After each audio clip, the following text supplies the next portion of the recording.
Des explosions dans la nuit de Caracas. Et au petit matin, cette nouvelle qui provoque la stupeur. Les États-Unis ont arrêté le président du Venezuela, Nicolás Maduro. C'est Donald Trump qui l'annonce en personne sur son réseau social.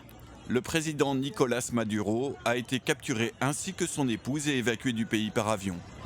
Tout a commencé peu avant 2 h du matin. Regarde, regarde! À leurs fenêtres, les habitants sidérés regardent leur ville s'embraser sous les frappes américaines. Ici, l'un des ports de la capitale vénézuélienne, là, le plus important complexe militaire du pays. Aussitôt, la panique dans les rues, des embouteillages. Les plus angoissés préfèrent s'enfuir. Longent parfois les zones qui brûlent encore.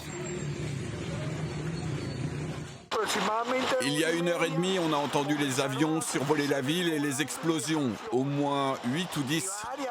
La télévision nationale interrompt ses programmes. Lit ce communiqué du président Nicolás Maduro qui dénonce l'attaque américaine. Mais à cet instant, personne ne sait encore que les États-Unis affirment détenir ce même Nicolás Maduro dans un endroit encore inconnu. La vice-présidente demande des signes de vie. Le ministre de la Défense, lui, accuse et déploie les forces armées. Bien loin d'une prétendue lutte contre le narcoterrorisme, cette action déplorable cherche à imposer définitivement un changement de régime et à nous soumettre au dessein de l'impérialisme nord-américain.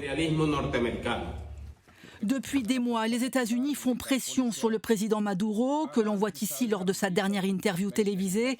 Il est accusé d'être à la tête d'un vaste réseau de narcotrafic.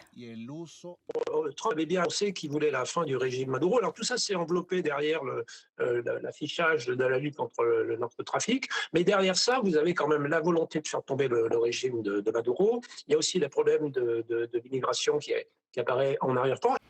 Le jour se lève sur Caracas. Impossible à l'heure actuelle d'atterrir ni de décoller de la capitale vénézuélienne. Un avion bloque les pistes.